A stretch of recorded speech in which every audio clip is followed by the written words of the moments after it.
بسم اللہ الرحمن الرحیم۔ اللہ تعالیٰ کی انسان کو عطا کی نعمتوں میں سے جہاں پہ بے شمار نعمتیں ہیں وہاں پہ ایک نعمت جوانی کی ہے۔ جوانی جو ہے یہ اللہ پاک کی ایک عظیم نعمت ہے انسان کے لیے، اور وہی جوانی اگر انسان عبادت میں گزار لے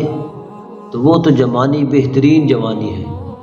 اور اگر جوانی نافرمانی میں گزارے رب کی ناراضگی والے کاموں میں گزارے تو انسان کے لیے ہلاکت ہے۔ رسول اللہ صلی اللہ علیہ وسلم نے ارشاد فرمایا، وہ نوجوان جس نے اپنی جوانی کو اللہ کی عبادت میں گزارا، جب نوجوان عبادت کرتا ہے اللہ پاک فرشتوں پر فخر کرتا ہے کہ اے فرشتوں دیکھو اس میرے نوجوان بندے کو، یہ کیسے اپنی خواہشات پہ کنٹرول کر کے، اپنی خواہشات کو دبا کے میرے حضور میری فرمانبرداری اور عبادت کر رہا ہے۔ اور پیارے آقا صلی اللہ علیہ وسلم نے ارشاد فرمایا، صحیح بخاری کی حدیث نمبر 6806 میں فرمایا کہ جو نوجوان اپنی جوانی کی حفاظت کرے گا اور اپنی جوانی میں عبادت کرے گا، پیارے آقا فرماتے ہیں قیامت کے روز اللہ پاک جوانی کی حفاظت اور جوانی میں عبادت کی وجہ سے اس کو اجر یہ عطا فرمائے گا کہ قیامت کے روز جب نفسا نفسی کا عالم ہوگا، ہر کوئی ایک دوسرے سے بھاگے گا،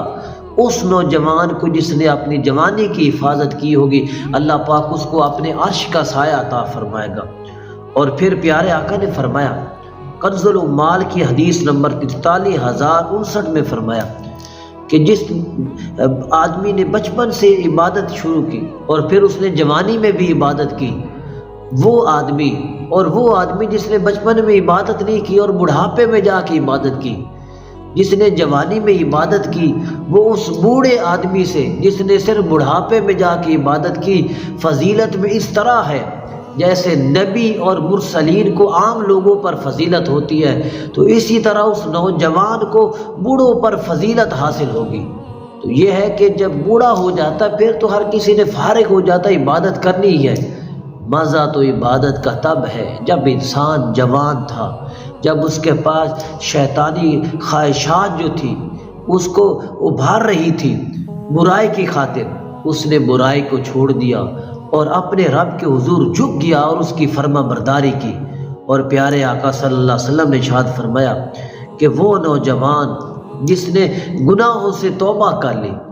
اور گناہوں سے توبہ کر کے اللہ کی بارگاہ میں آ گیا، پیارے آقا فرماتے اللہ پاک اس سے محبت کرتا ہے، اللہ اس سے پیار کرتا ہے۔